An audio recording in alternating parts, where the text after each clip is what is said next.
social circles or influence circles where you're dealing with more and more people want your time, the more protective you have to get of it. You have to protect it from people who are not going to utilize advice given. So you get to the point where you start avoiding people that you know are like that. So if you want to level yourself up and find mentors, be the type of person who gives public displays of gratitude and show that person that you mean business. You take that advice seriously, whether you take action on it or not. Take notes. Show that those notes were taken. That stuff means the world to people who would mentor you. Craft Your Life is a radio show for the tenacious, the bold, and those who refuse to settle for mediocrity. We bring together visionaries, game changers, and relentless go-getters who are crafting their lives, businesses, and relations in pursuit of excellence. If you are ready to shatter limits, embrace the amazing, and live life on your own terms, this show is for you. Each episode delivers actionable insights, inspiring stories, and unfiltered conversations that will ignite your drive to win a life worth dying for. Tune in and get ready to live viciously. Ladies and gentlemen, welcome to the Craft Your Life radio show. I'm your host, Matt Kuehlhorn. Today I have Brian Burton. He is a host of Waste No Day podcast. He's also running boot camps. He's been in the trades for years and years. I know he's going to bring some real value and insights. I'm going to pepper him with questions around sales. This is a conversation to not miss if you want to level up in every area of your life. Brian, thanks for your time. Thanks for dropping into the show. Thanks for having me, Matt. I would say leveling up your life. Yes, I'm all about leveling up. I might, in different aspects of life, probably not as high level as some of your audience or even yourself, depending on what aspect we're looking at. But in every aspect of my life, I started either originally or at some point as low as you could possibly be, and then incrementally leveled that up to where I am now. So David Sandler, the old sales trainer and founder of the Sandler training system, had this quote that it's one of the most profound quote, one of the biggest quotes that ever really stuck with me. I say it all the time. Some people have 10 years of experience, and most people have 1 year of experience that they repeat 9 times. And he was talking about the sales game specifically, but that quote embedded in me and became kind of my mantra for how every aspect of my life is going to be built. So I'm not as far as some in every single one of the aspects of life, or the big 4 for me at least, which we call the F wheel and on Waste No Day, which is your faith, fitness, finances, and family. And in those 4 quadrants, I know there are people further along than me in every one of those, but it's not really about necessarily where you're at now. It's about where you started, how far you've come, and where you're going. And I would say that there are very few people that I interact with that is working as hard as me and the people that I have surrounded myself with to get better in every single one of those aspects at all times. And I would say probably the only important thing is how hard you're working to get better at those things. I love that, man. Yeah, comparison is the thief of joy. If we stay busy I hate joy then, because I stop comparing myself to the people. I was actually thinking about this driving this morning from the gym. I was just like, my circle has become, the people that I actually spend physical time with has become almost 100% people who are way further ahead than me. And we're talking about a get together that we're going to have here at the end of March. And I'm filled with this sense of like, in just about every way, the majority of the people that we will be with for these dinners are just leagues ahead of me. It's just not even funny, especially financially and in business. Yeah. And many of them, Tommy Mello being one of them, younger than me too. So that always feels Yeah. great, you know? Yeah, it's a rub. It's like three years younger than me. So it starts to feel, and if you let it, and this is a great lesson for me to learn over and over and over again, where if I decide to, I'm going to go down this rabbit hole of negativity of why I don't belong in that circle, and how I should just not feel great that night, and maybe bow out of going, right? Because that's my go-to for sure. If it's an uncomfortable situation, I just won't go to it, right? Mm-hmm. But I know now, through a couple decades of self-improvement, that, and falling back into this trap over and over again, and then figuring out how to pull myself out, or really finding a mentor that's not like that, and studying that person, and emulating that person to get out of it. It's like there will be zero growth on the couch in my living room, zero. But going around these people who never treat me, and I should say, never treat me like you're less than me. Yep. It's very rare in successful circles. It's us, the people who aren't on their level, that make ourselves feel like that, and then blame them as a way to not have to deal with it anymore, right? This is just what I found about myself, that this can be who I am, but every single time, every single conversation with myself, it's a decision to either be like that or be the person who goes, how fortunate. And I'll talk to my wife, I'll talk to Amelia on the way there. And I'm like, what? Like, what are they doing letting us be here? Like, let's hurry up and get as much as we can before they realize what imposters we are and how we don't belong, and we'll just laugh about it, like fist bump, like, all right, here we go. And then we just walk in and shower everybody with gratitude. And you try not to make it too weird, because when you get really grateful and really show that, it can get kind of, butt kissy or brown nosy, and like, I'm not trying to be anybody's whatever you want to call it. Like, I don't want to come off as that. But when you feel so grateful, you just want to share and say, hey man, to be honest, I don't know why you guys let me here, but I appreciate it. Like, I don't take it for granted that you think about inviting to somebody to something like this, and you think to text me, or that I have a question for somebody who's ahead of me in a certain aspect, and they actually take my text message or phone call. It's like, that's not nothing to me. Yeah. So choosing to be grateful for the opportunity and push that negativity out here where it belongs, let that go sit somewhere else. And then if you can find the smallest glimmer of a reason to be grateful, to just grab onto that and go, this is where I need to live right here. This is where I need to be. Because Matt, you have technicians working for you. Who do you spend more time helping? The guys that are super entitled to it, or the guys that shower you with gratitude when you give them some help? It's the gratitude all day long. Yeah, it's just what we want to be around. But Yeah. then we ourselves can so easily stray off that path. We just get caught up. We're busy, we're stressed out, we have a lot of responsibility, a lot of people looking up to us or down to us, wherever you're at in the team or your family. And it's all pressure. Like, it's pressure from every side.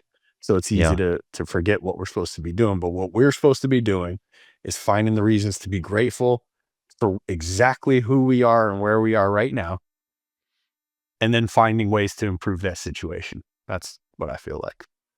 How have you unraveled the attachment of self-value to what we've achieved, the outside success, if you will? Because that's what you're speaking to a little bit. We do that? Yeah, I didn't know we. I do.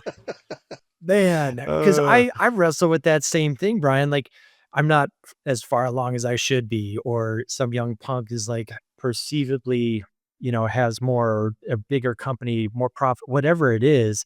And my ego can challenge that. But that I also recognize is an attachment of my own identity, my own self-worth to something that sometimes I don't have full control over.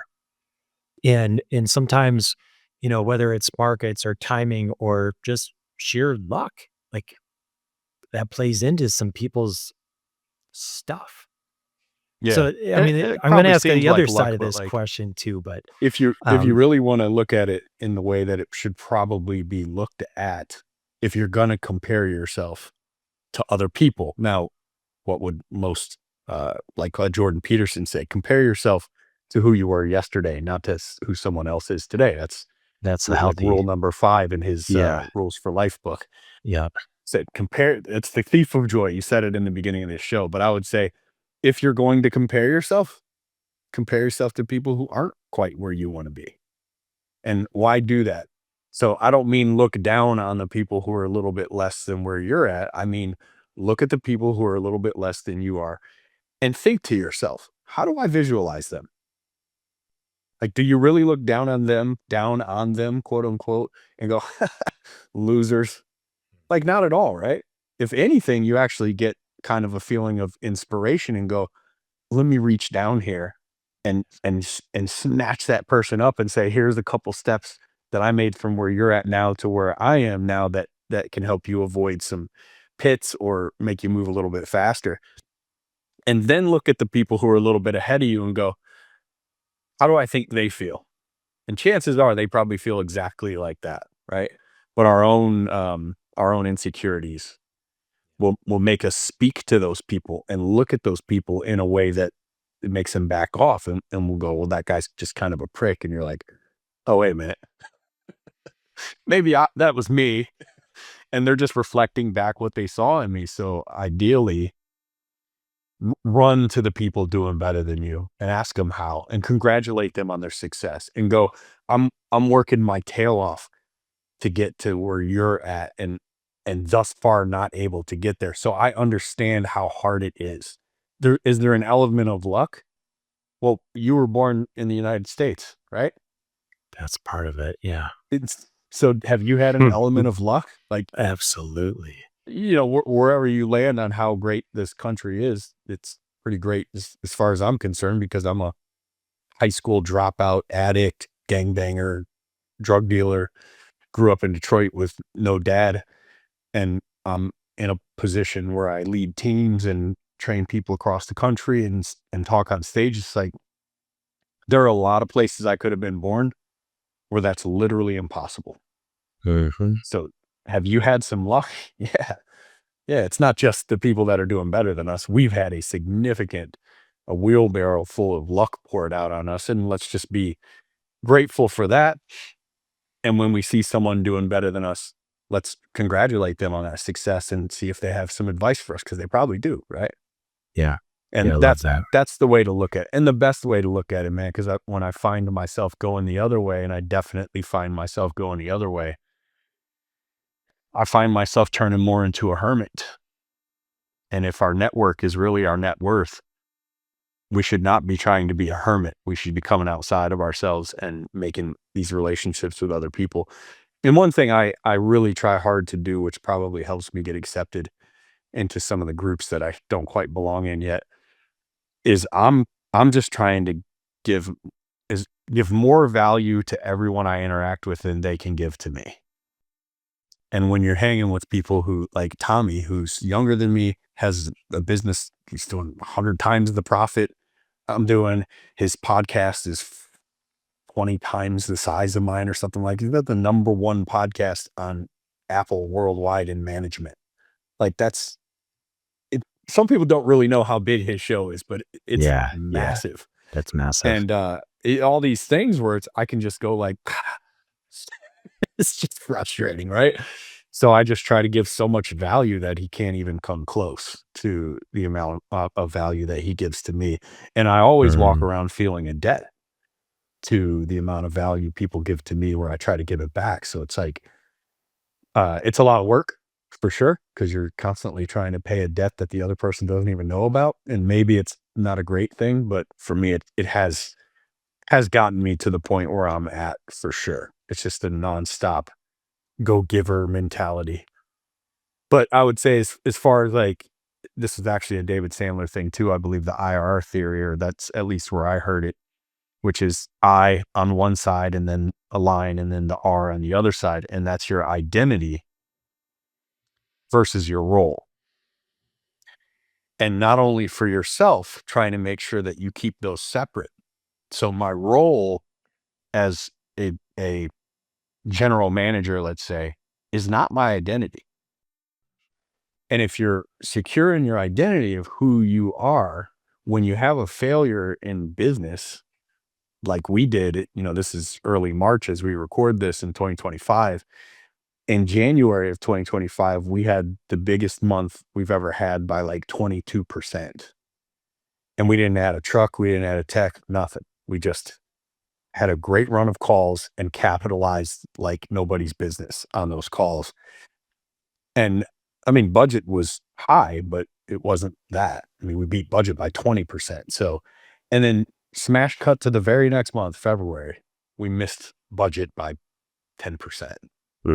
Like, so I was on cloud 9 in January, right? And then February, if my role is directly tied to my identity, I'm a failure. And I would just be walking around like a failure. And let me tell you, come fourth week of February, I was walking around like a failure. And to really hone in on the question of how do you separate those two things, it is gratitude. So I got with my team and I'm looking at really just having a meeting with them early March saying like, February's over. It's time to grab this Etch-a-Sketch and just give it a shake, right? We're done. We just get to start over now, thank God. Because, month couldn't end fast enough. And really in a way, in a word, kind of a weird word, but just kind of loved on those guys saying like, because it's in me, like in most owners and managers, it's in me to say, you guys just didn't care. You made enough money in January, right? And most managers can find themselves in that place. But if I think back to me running plumbing calls for all the years I ran plumbing calls, it's like there was never a day, particularly on performance pay, there was never a day that I came downstairs in the morning and kissed my wife and started lacing my boots up and went, I made a pretty good paycheck last week. I think I'm gonna just scale it back this week, right? I'm gonna phone it in. That's never happened. And as I look around the room at the men in my shop here and think,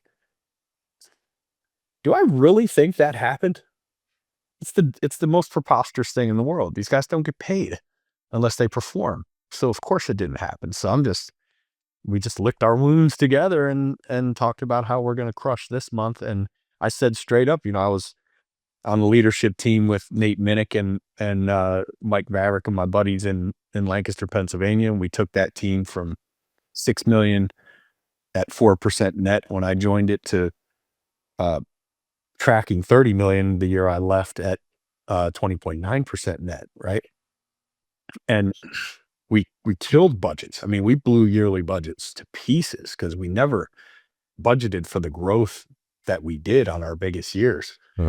But to this day, in 12 years in leadership, I have never had a year where we hit budget every single month of the year. To this day. So why am I so freaked out over a February that was upside down? And it's just like, I just have to calm down, separate my identity from my role, separate my team's identities from their roles. We had a rough month. That month's over. Game on. March is here. Let's go. It's beautiful, man. Hey everybody, this is Luke from Cooler Garage Doors. Just want to take a quick second to talk about our sponsor, Sommer Garage Door Openers. In our opinion, Sommers are the highest quality product on the market today. We recommend them for all of our residential garage door installs because of the variety of features they include, such as Wi-Fi connectivity and safety features such as a fixed chain, which moves along a secure rail to ensure your garage door opens quietly and safely. Click on the link in the description to learn more about Sommer Garage Door Openers.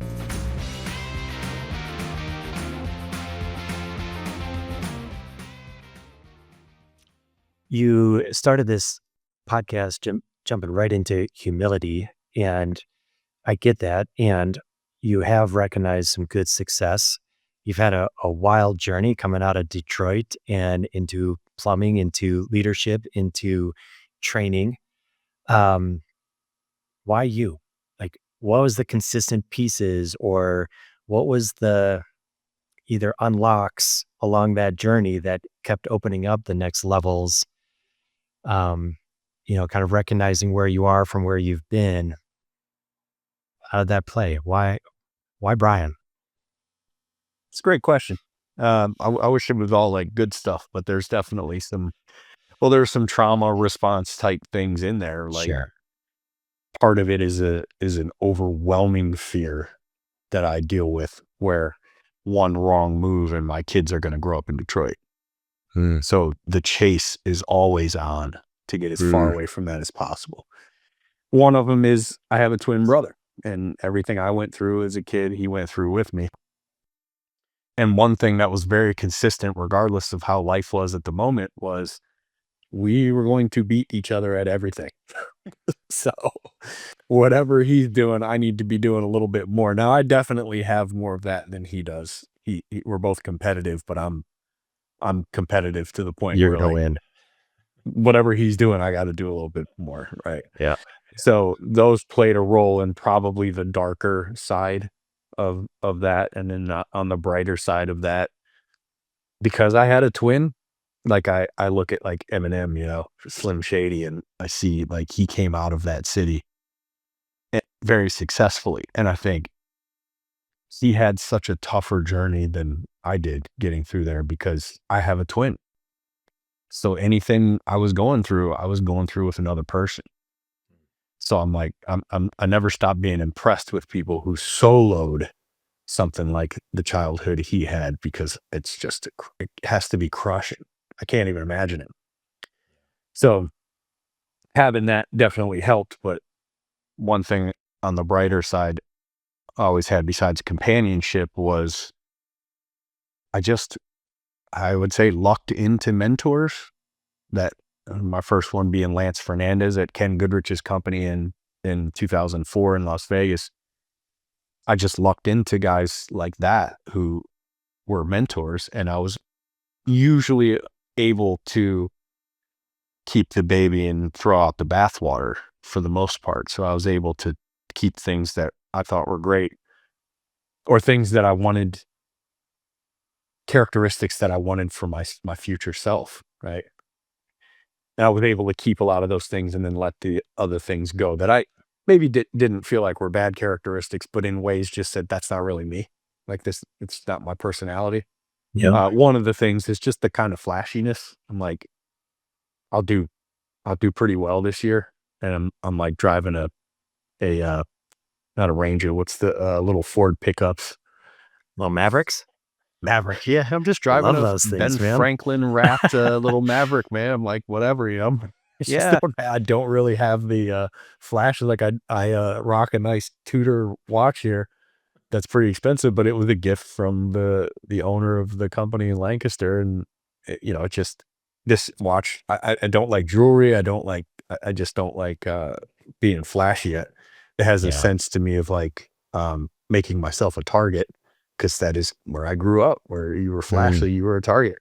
So I do kind of like this stuff, but it doesn't really mean much to me. So I really don't have that either. But the security aspect of like making a great amount of money and constantly putting distance between me and going back to quote unquote Detroit, whatever that would look like today, is a big factor. And I was able to take all the good things from mentors so far, leave the things that weren't a fit for me necessarily, whether they were good or bad.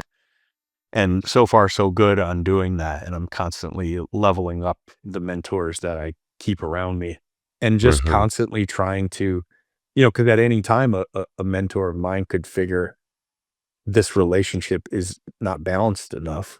Like I give, and there's not a lot of giving back. And I don't know, people probably don't think like that.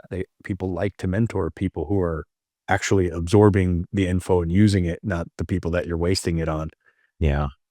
But I just never stop feeling like I have to pay that debt back. I have to give more value than they're giving me. And now that I have a platform, thankfully, I'm able to do that pretty easily. So even on this show, and nearly every episode of Waste No Day, you hear the name of Lance Fernandez and Tommy Mello and Ken Goodrich. And Mike Brewer is one that's recently here, a mentor of mine who's built, I believe, the largest plumbing company in the history of the state of Arizona, and big new construction plumbing team. And that's who I'm working with now at this Ben Franklin in Phoenix. And he invests a lot in me, and I like to give back to those guys by what we all like, which is public declarations of appreciation. Who doesn't like that? Yeah. And I was talking to some Home Service Freedom members yesterday, and they said, what's good etiquette to when you're going to visit bigger shops around you? I said, well, I've had over 100 companies come and visit me between Lancaster and this shop here in Phoenix. And I have visited dozens of bigger shops over the years, have yet to meet the person who didn't enjoy a public declaration of appreciation on social media. Now, not all of them wanted to be in the pick, but they all appreciated the shout out, especially for their business. Yeah. Yeah. That component of like bringing value, I call it dripping value wherever we go. Like, there's little things that we can do. There's little thank you cards. There's all sorts of stuff that we can do to bring that value and make sure it's going back. Has that always been, is that a consistent part of Brian? And where did that develop? Where did that start? And has that been with you on this journey? That's a great question. I'm not sure that I know. If I really want to answer the question, I probably have to think back to when the earliest time I can remember feeling like that. I think part of it is it probably was around the time I got out to Vegas and started working for Ken Goodrich. It's just like, I was always shocked by how cool people were to me in these higher society places. Yeah. And so I'm like, let's say Matt gets a hold of me, wants to come on a show. I'm like, you want me to come on your show? Really? Dude, that's awesome. Like, why? So I'd be genuinely surprised by acts of kindness out of these guys, even though, like, for Ken to invest in me meant his company's going to get bigger, right? I understood that. I'm not naive, but still, like, he's doing it. So I would be surprised by these, genuinely surprised, and then genuinely grateful. I'm like, dude, it's so cool that you are doing this kind of thing. Like, I'm shocked. Like, thank you so much. And then I'd tell other people, and what you notice is people love that genuine gratitude, and people love when you share that gratitude with other people. So so there are technicians listening to this inevitably, and a lot of those technicians will hear us talk about mentors and probably already do stuff like this, but hopefully more of it, reaching out to people. Like, this didn't exist when I was in a truck, right? You couldn't reach out on social media to the biggest salespeople in your industry and they would get back to you, but that exists now. So when you do something like that and someone gives of their time, and you get someone like Brett Buckley, his time is worth, as technicians, turns all the money in the world, right? Because he can go out and sell a system that makes him $10,000 or $1,000 in commission in an hour, or $5,000 in commission in an hour. That makes his time worth $5,000 an hour. And if he's getting back to you on social media and spending a little time with you, that's how I look at it. How you should look at the amount of money you cost him, right? It cost him that much money to spend time with you. And if you want to hook him back up, make a public social media post saying exactly what happened on that call. Even if it's just, can't tell you how much I appreciate Matt having me on his show talking about this. He really opened my eyes to that. And just make a public post and watch what'll happen. The first person that will interact with it is that person. They'll heart it and say, great spending time with you. Now, what are other mentors that enjoy public praise gonna think when they see that post? I want to help Matt. Matt makes these public declarations and he's genuinely appreciates it. And clearly, if you said what you learned, you were taking notes. And in the beginning of mentoring people, that didn't mean much to me. But now when I'll meet somebody at a convention and they'll ask me for help with a situation, and this is probably the most common one. Let me get your cell phone number. I'm going to come and do a shop tour and spend an hour or two with you. And like, I'm like, okay, give him my number. I see him at Pantheon the following year. And I go, hey, how's it going, man? You never hit me up. And they're like, oh yeah, I'm going to do that this year for sure. They go, yeah, still dealing with that problem. And I'll go, did you take the action that we talked about? And the answer is no, but I'm gonna do that when we leave here. It's like, all right, cool. Look, there's a lot of people that want help, right? But the people who do that, and hopefully not too many of them are hearing this because it's a lot of them. But the people who do that, you're going to avoid a little bit because it's like if I do an hour podcast where I give advice to the thousands, dozens and dozens of people who listen to the Waste No Day podcast, and dozens. Well, I'm helping out all the people who are listening with the same conversation, the same amount of time out of my schedule that I spent with that one person who took zero action on it. That's right. And the higher you climb in social circles or influence circles where you're dealing with more and more people want your time, the more protective you have to get of it. You have to protect it from people who are not going to utilize advice given. So you get to the point where you start avoiding people that you know are like that. So if you want to level yourself up and find mentors, be the type of person who gives public displays of gratitude and show that person that you mean business. You take that advice seriously, whether you take action on it or not. Take notes. So show that those notes were taken. That stuff means the world to people who would mentor you. Yeah, I love that. Love that. Now, you're speaking a lot around this gratitude piece, and where my mind's going is, my guys were recently at your boot camp, and they came back, and one of the things that they brought with them was a very intentional point of gratitude, within a sales process, and being able to lock it down and really land it with a homeowner. And I guess I'm curious on your perspective because I'm assuming that you're not naturally gifted at sales. Like there's probably a little journey of evolution for you there. Oh, it was horrible. Yeah. and I mean, well, I grew up looking like I look in a city like Detroit. I say this often, but I grew up learning early that the nail that sticks out gets hammered. And it was a career move, survival move for my brother and me to stand out as little as possible other than our physical appearance, which couldn't do much about. But it was be quiet, shut up, don't talk, don't complain. I mean, in that city at that time, we were around people who were hardened criminals and could be somewhat psychotic. Like there were people who just snapped out at various times and did something they ended up going to prison for. And you just don't see these things coming. There's like no reason for them sometimes. A lot of drugs. So we learned to be quiet, push feelings down, push emotions down, don't react to things, be just the coolest person in the room at all times. And you really have to go the opposite way to be great in sales. Now, you don't want to live off emotions, like, keep your kid in the car. Funny, we keep talking about Sandler, but he did have some great quotes. His big thing was keep your kid in your car. That little emotional disaster is not going to help you on a call because we're here, as I always say, I'm here to get my needs met. I'm here to meet the client's needs. I get my needs met every other Friday. Yeah. Or whenever payday is, right? The client's needs are on the forefront. So I keep my emotions in check.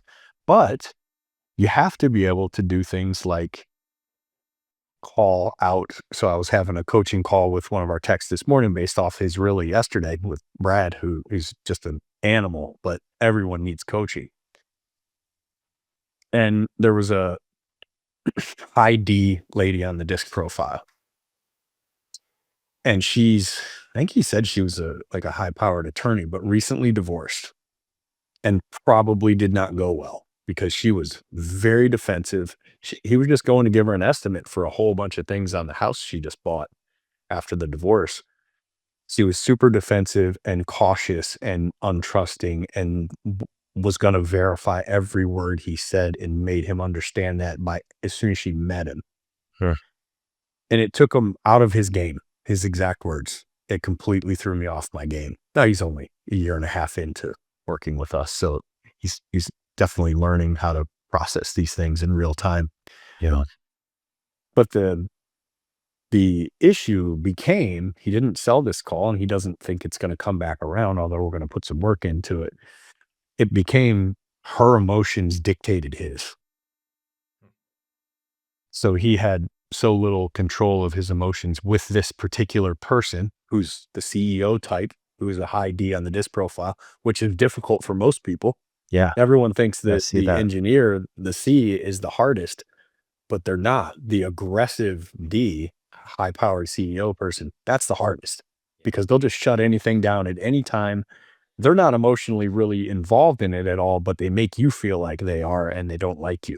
And most personality types can't deal with that well. So it threw him off his game. He got too emotionally invested and he said he didn't stick to his process at all. He was all over the place. She made him super nervous and it showed. And the first thing that we'll teach in that situation is to label it, which is a Chris Voss Black Swan group, never split the difference thing, is to say something like, Matt, it seems like you're worried about being taken advantage of here. And then what happens is it winds her up and she starts telling you all the reasons she feels like that. Oh, recently divorced, this a-hole, he cheated on me, the attorney screwed me over, the realtor got over on me for this new house, the owner said this, that, and this, but none of it was true, and now I'm dealing with all this.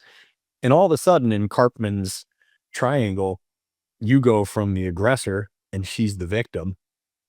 You move yourself over to like, you're the hero. She's the victim. And all these old past experiences were the aggressor just by labeling what was going on and then letting her vent. Now, tough part is, remember, you're in control of your emotions, right? So you're just meeting her needs. What you're emotionally going to want to do is label it. And before she speaks, you go, here's how we're not like that. So, no, don't do that. Just label it and let her go off. And what you'll find is that when she's done, she takes a deep breath. And if you're truly not that person, she'll be able to see it. Now, if you are that person, you may be able to see it. You may have done yourself a bigger disservice. But Brad's not that person. So if he had labeled that properly and let her vent, they would have been, not saying he would have sold it, but they would have been much more on the same page and he would have enjoyed that call a lot more. That call kicked the crap out of him. I mean, he was done for the day. That's powerful. I took notes on that one. I've seen the high Ds even impact a younger professional. And what I'm perceiving is that they're going to take like the brazen language, the sharp pointedness, and think that individual is frustrated or pissed off or 100%. and go into defense or shutdown mode. Yep. And it seems like a young professional, and that's just coaching. I love the label technique. That's a powerful one. Reframe it. Yeah, it's like a big Chase. You know who Chase Hughes is? I do not. He's doing a lot of, he was on like Rogan and several other podcasts like that here over the last month or so. And I've been following him for, I don't know, probably like most of last year. Yeah. But he's written some manuals for the CIA and he was a Navy interrogator. So he's written manuals and books on how to flip people. And some of it in the worst way. I mean, part of what he did to train was he was embedded with cults, 3 different cults, and the recruiters for these cults. And even worse was like people whose job it was to flip 18-year-old girls to doing their first adult scene, from nothing to doing that, and how they could be that manipulative and that effective because you're really getting someone to do something that is not in their best interest the slightest bit. Yeah. Well, it's a fascinating study because most people will dabble in the lighter side of the thing we're trying to learn, but we steer clear of the darker side because it's easy to get dark. I mean, if you get yourself wrapped up in that thing, it's like, it's easy to fall into that pit. Well, he went through both sides of it, and he said, he does a lot of like, here's what to do to, say, sell something. Here's what to watch out for so you don't get sold something that's bad for you. And here's what these types of people do. So he's been a fascinating study for me. Working on getting him on the show right now. It's not been easy. But one thing he talks about is, instead of asking questions, because that person, like the high D CEO who's kind of in an aggressive mood, maybe, let's say, irritated, even asking them questions could make them feel like they're being interrogated and shut them down or make them more aggressive. And dude, you get a 22-year-old S on the disc profile, the relationship means everything to me. And That's right. I can't take confrontation. Like, you put that poor kid up against the high-powered CEO, high D, they have no chance if they have no tools. But one of the tools would be in Chase Hughes's training is, instead of asking a question, even like what seems to be the issue here, because even that can be enough to set that person off. Oh, here we go with the third degree, right? You just make a statement about it. And the really cool part for me, what was fascinating about reading up on this, was make a wrong statement about it and watch how. So if you make a statement, they're quicker to respond. But if you make a wrong statement and they get to be a corrective authority figure, well, this person actually likes that, right? We all do to some extent, but this person in particular. So you'll say something like, if it's the garage door and let's say it fell off one of the hinges, like worst case scenario, right? Seems like you have a little bit of a garage door issue there. That's it. And you minimize it as much as possible. And what this person is a little bit, this thing's trash. Like, I need a new one, versus going in and go, oh, wow. So your garage door fell off the hinges. Are you thinking it's time to replace it? And then all of a sudden they're in defensive mode and the fists might come up.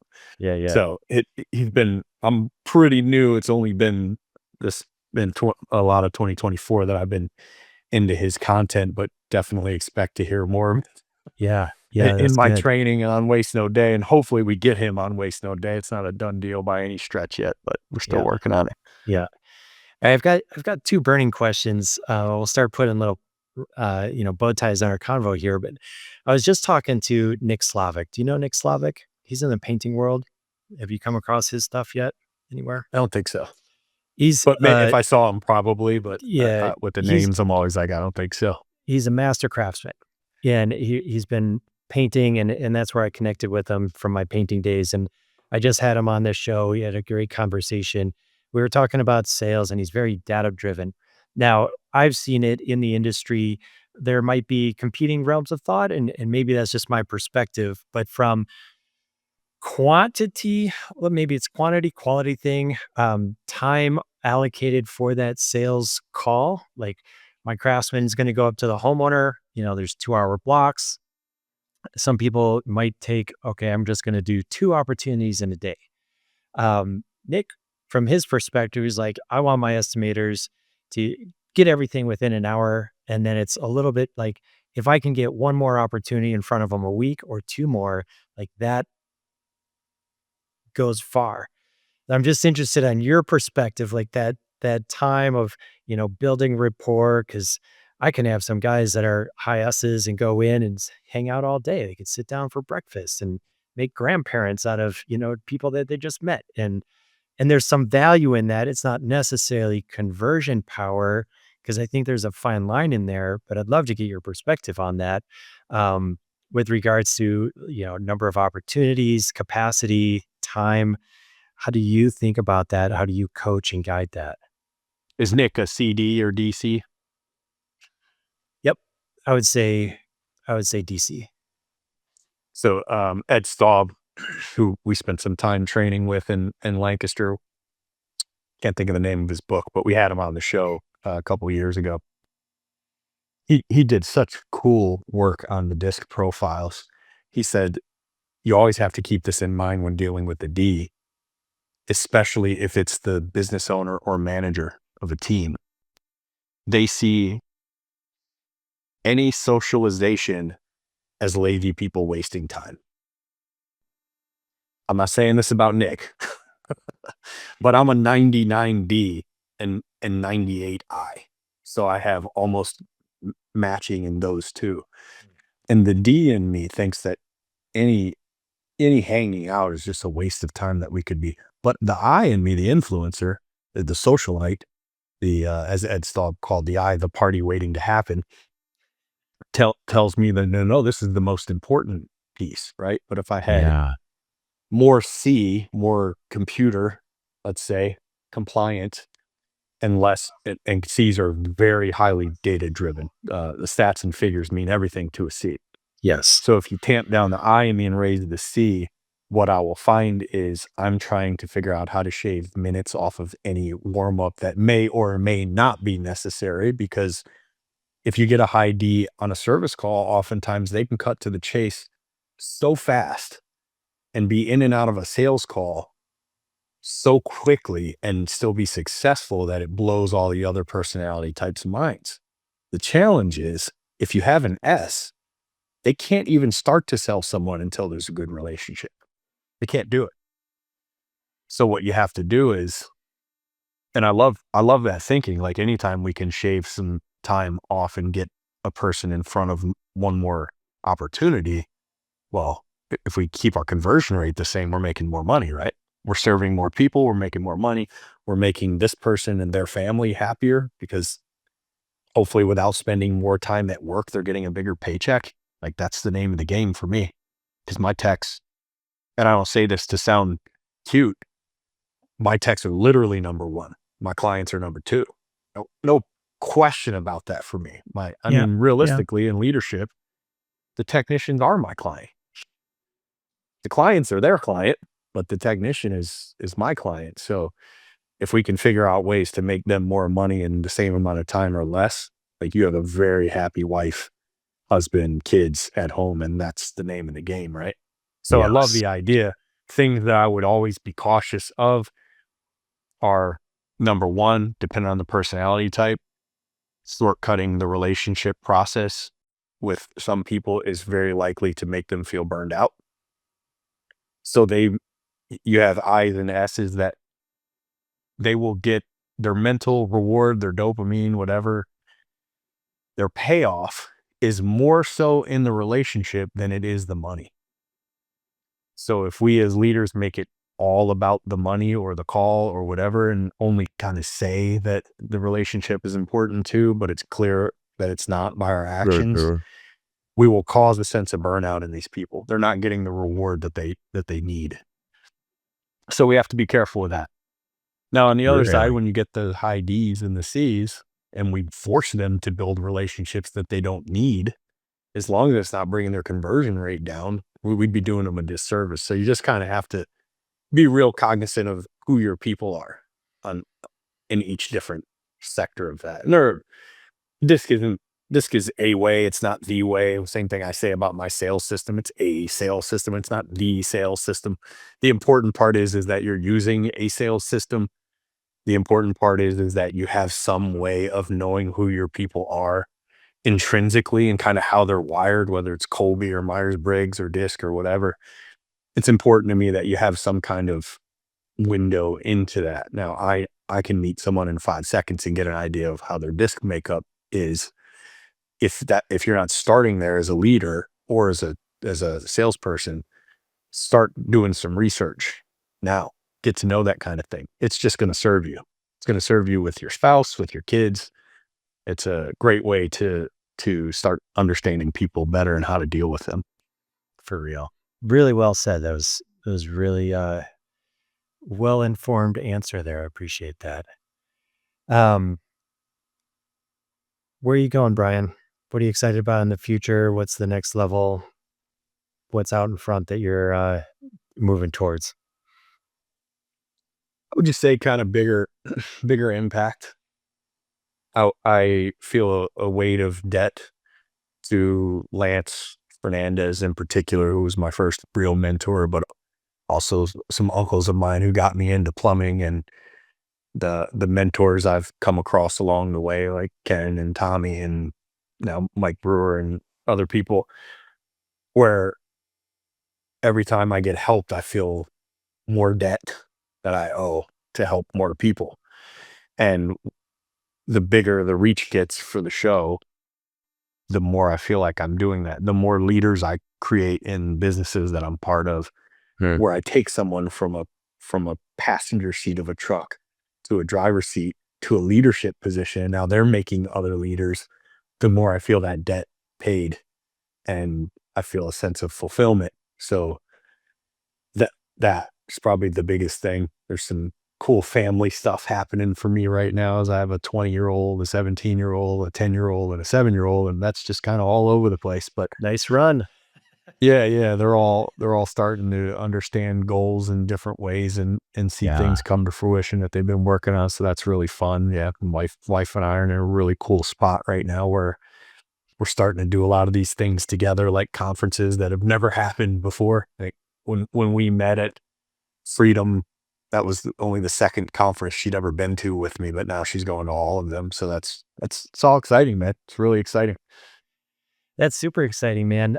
For those that are listening, potentially have heard about you before. If they haven't, where are we finding you? Brian Burton, WND is my Facebook. That's probably the one I'm the most active on. I wish I was more active on Instagram and LinkedIn and all those, but I just don't understand them. So old dog trying to learn these new tricks is crazy to me. And then obviously just Waste No Day podcast is on all platforms. Yeah. Bro, I really appreciate, again, just you're super authentic, and you're naturally like pushing towards that value. I feel it. I see it. I just give you high kudos, man, and appreciate what you bring into the trades. You've impacted my guys. That's impacted our company. There's just multiple ripples in what you're doing. So I encourage you. I thank you, and I really appreciate today's conversation. Awesome. I appreciate the time, man. I know there are a lot of people, if you're doing a weekly show, that you kind of have to sift through, where, we do this thing, Nate and I, on the show, where we say, I only get to talk to these people 52 times a year. So we have to be very careful about who's going to be accepted. And I might be reached out to 2-3 dozen times a week by people who want to come on the show. The easier ones to turn away are probably the ones that are like, I want to promote my marketing company. I think it would be great for your audience to hear. And it's just like, yeah, of course you think it would be, but sorry, bro, that's not what we do. But the tougher ones are like, hey, I have a great story that I would love to share on your show. And it's like, yeah, in some of these cases, they are great stories, but it's just not enough to build one of the 52 times that we get to impact these people this year. It's not enough to make that cut. And it's a horrible feeling to tell somebody no, right? And I understand that from your perspective that you have this same decision to make, and the fact that you made the decision to have me on, that's not lost on me. I truly appreciate it. Yeah, it's an honor, man. Appreciate you, and I look forward to seeing you in person at one of these next conferences. And Freedom, baby. We'll be there. Yeah, buddy. Awesome. Awesome. Great talking to you, Matt. Thank you, Brian. Anybody listening, go follow this guy. There's tons of value. Thank you. We'll talk to you soon. Ladies and gentlemen, I would really appreciate it if you would help us continue the momentum that we have in subscribing, sharing, and liking our show. Let's extract really cool conversations with amazing people that are out crafting amazing businesses, relationships, lifestyles. So let's grow this thing together, and just know that you are appreciated.